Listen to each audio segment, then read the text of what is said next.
di akhir tahun ini memang cenderung apapun itu sedang pembenahan. Baik hal-hal yang spontan itu, tanah itu muncul dengan energi kayak kemurkaan sendiri gitu. Jadi ya ini akan menjadi petaka dan akan menjadi bencana suatu waktu.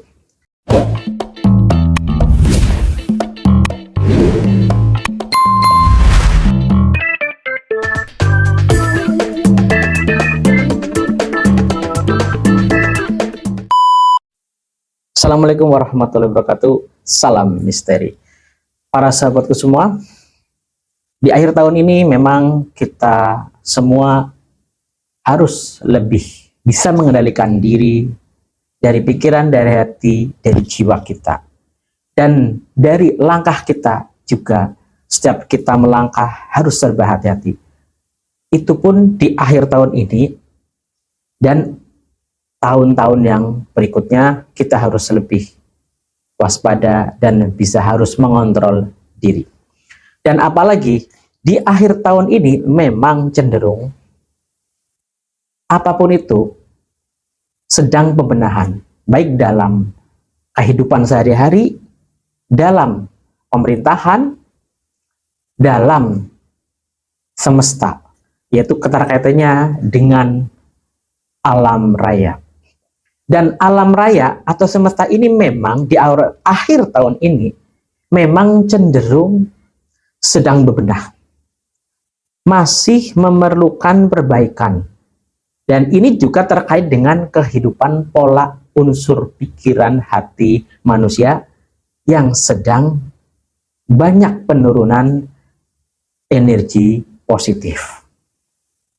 Jadi ini ada beberapa faktor yang saya gali, yang saya kaji setiap saya melakukan meditasi ataupun mediasi, dan saya melakukan perjalanan spiritual untuk menggali petunjuk-petunjuk yang ada. Ini mau diberikan petunjuk seperti apa? Nah, ini kita ada getaran energi, merasakan sudut pandang atau melalui kacamata batin ini diberi sedikit-sedikit itu gambaran, itu ya, gambaran yang memang di situ diperlihatkan. Jadi saya melihat ya, dalam faktor alam ini memang semakin hari ini kita rasakan semakin ada energi aura yang memang membahayakan buat kita semua ataupun ancaman gitu ya. Jadi saya merasakan ada getaran energi alam ya. Yang utama itu memang air ya. Air ya.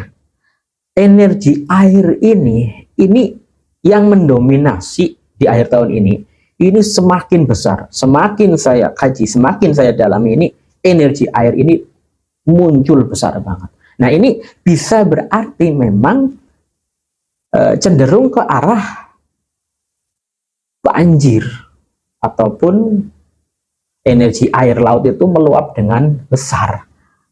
Nah, ini yang harus kita waspadai. Dan daerah-daerah yang memang ya, saya kemarin di video yang saya upload itu kan sudah saya berikan ya, saya ulaskan gitu sedikit. Nah, ini masyarakat yang ada di sekitar daerah itu ya harus benar-benar lebih sikap, lebih hati-hati, lebih waspada, mawas diri, dan apapun itu kita harus benar-benar banyak perlindungan diri dan lebih dekat dengan Allah Subhanahu wa Ta'ala. Ini unsur air ya. Dan terus dalam kehidupan yang memang erat dengan perjalanan, yaitu ini saya melihat ada gambaran di unsur tanah ya.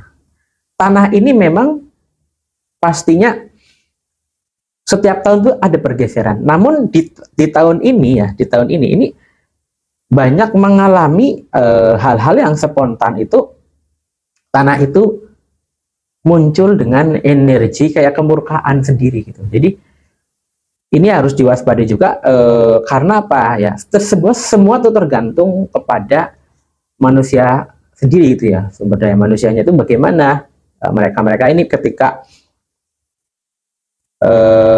dekat dengan pegunungan kehidupannya ya, rumahnya dekat pegunungan ataupun dekat dengan perbukitan yang tinggi, ini ketika ceroboh atau lalai dan mereka-mereka ini misalkan ya menebang pohon sembarangan ataupun penghijauan malah justru dihilangkan, dipangkas, ya ini akan menjadi petaka dan akan menjadi bencana suatu waktu. Dan ini juga harus diwaspadai. Dan tanah ya, tanah longsor atau tanah geser ataupun tanah yang mengeluarkan itu energi alam yang nantinya akan meratakan penduduk itu ada. Nah, makanya ini harus hati-hati. Memang Jawa Tengah, Jawa Barat ini mendominasi untuk unsur tanah ya. Untuk unsur tanah bisa terjadi nih banyak kejadian-kejadian musibah nih, banyak korban. Ini harus hati-hati. Nah, terus unsur angin ya. Kalau unsur angin ini malah justru kebanyakan ini di Jawa Timur nih. Di Jawa Timur hati-hati karena banyak gejolak-gejolak angin ya. Entah itu angin puting beliung, angin lisus atau angin badai. Ini harus hati-hati buat warga Jawa Timur. Ini saya melihat gambaran seperti itu. Dan untuk energi yang berikutnya itu ada bentuk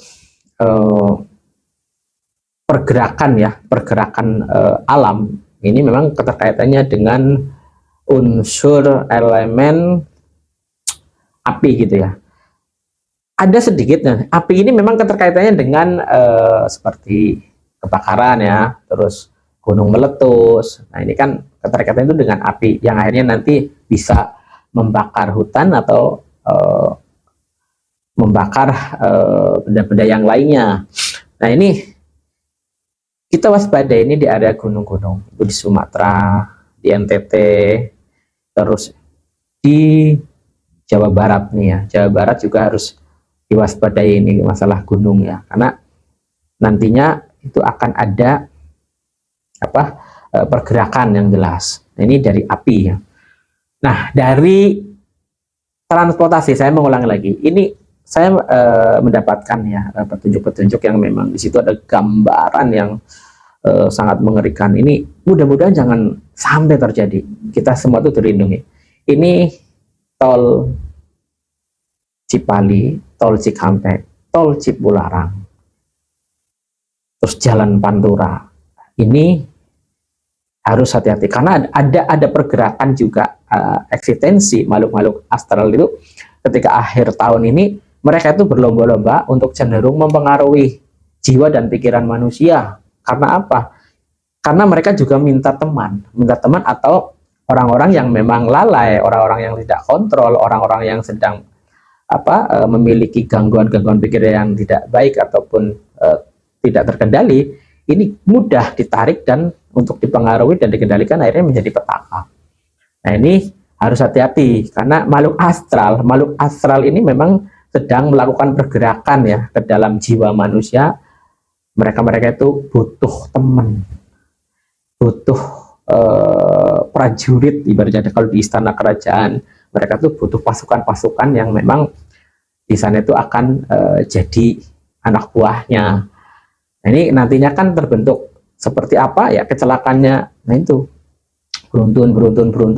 Ini harus diwaspadai. Ini gambaran-gambaran yang saya tangkap ini kecelakaan-kecelakaan yang besar dan banyak membakar hutan yang tadi saya berikan di jalan tol yang tadi saya sampaikan. Ini kita harus hati-hati ya. Pada intinya memang kematian itu ada dua unsur, yaitu karena takdir dan karena kelalaian. Nah karena takdir ini memang sudah ditakdirkan seperti itu dari Tuhan. Itu memang benar-benar umur orang itu sudah ditentukan. Nah, tapi kalau kelalaian ini kan dari manusianya. Ketika lalai ya, dia nggak kontrol diri, dia lagi emosi ataupun lagi ngantuk ataupun memang ceroboh dan berambisi untuk nafsu ingin cepat-cepat sampai pada tujuan atau mengendalikan atau nyetirnya itu tidak kontrol lah yang jelas. Nah, ini harus harus diwaspadai, harus hati-hati. Dan juga intinya itu benar-benar walaupun secepat apapun berkendaranya itu harus benar-benar kontrol diri, harus bisa melihat situasi kanan kiri, depan, belakang, pokoknya harus tenang dan harus benar-benar kita itu minta perlindungan kepada Allah. Nah, itu yang penting. Nah, kalau misalkan ketika di situ kita sudah memiliki unsur atau konsep seperti itu, insya Allah ya banyak keselamatannya. Yang jelas seperti itu ya para sahabat semua. Dan di sini kita ada hal yang memang luar biasa yang saya dapat ya.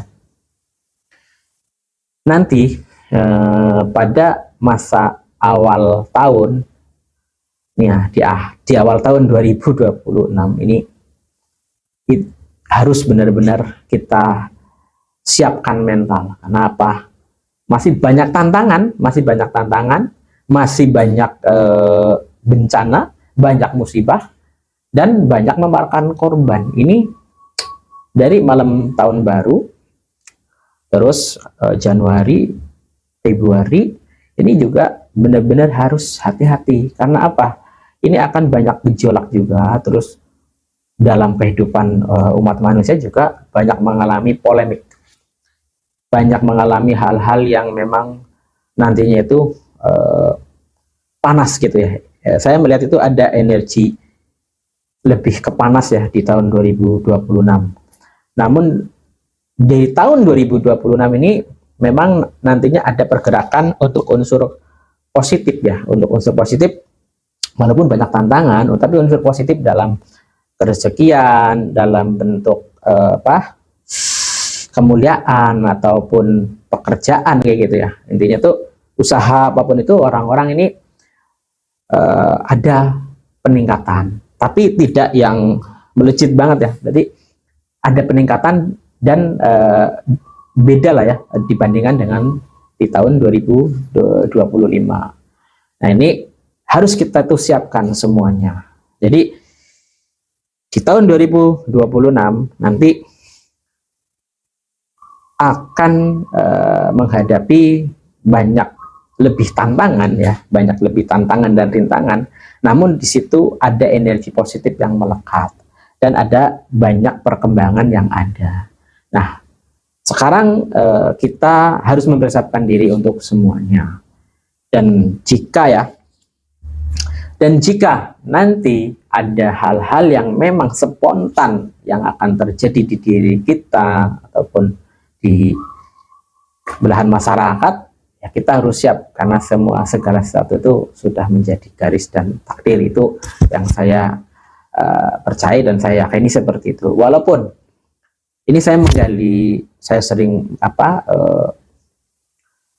menggali spiritual terkait dengan unsur alam ataupun gambaran-gambaran atau prediksi yang nanti itu seperti apa ya, kita terus menggali informasi melalui dimensi alam gaib gitu. Jadi silakan kalian boleh percaya ataupun tidak, itu memang ya kalian yang memang menilai gitu ya. Yang penting kita berbagi pengalaman gitu ya, dan saya pun tidak akan menakuti apapun itu ya. Jadi intinya itu berbagi pengalaman lah ya.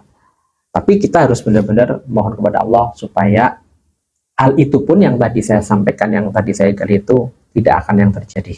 Karena kita juga semua itu keinginan atau permintaan kita, permohonan kita ya supaya selamat, sehat, umur panjang, kita bisa menikmati kehidupan yang mulia, diberikan rezeki lancar, usaha lancar semuanya, dan urusan-urusan kita juga secepatnya itu bisa selesai dengan baik kayak gitu. Dan kita juga banyak saudara, banyak teman, siapapun itu, dari golongan-golongan apapun, dari suku apapun, dari agama apapun, dari ras apapun, ya kita berbaur, bersatu untuk mencerminkan ya tali silaturahmi dan persaudaraan yang baik gitu. Dan kita menggunakan akal pikiran yang sehat, bersaing yang sehat, jangan sampai bersaing secara kurang baik. Nah, pokoknya apapun itu pasti ada persaingan. Dan tapi kita harus kembali lagi ke diri kita supaya kita itu selalu selamat dan dilindungi, yaitu kita menggunakan keikhlasan, ketulusan, kebijaksanaan, dan kita saling menghargai, menghormati kepada siapapun itu ciptaan Tuhan. Oke, para sahabat semua, semoga bermanfaat, dan di channel langit mendoakan kalian semua biar supaya selalu dimudahkan cita-cita dan dimudahkan urusan-urusan kalian, dan semoga kalian akan sukses selalu dan selalu bahagia. Salam misteri, terima kasih. Wassalamualaikum warahmatullahi wabarakatuh.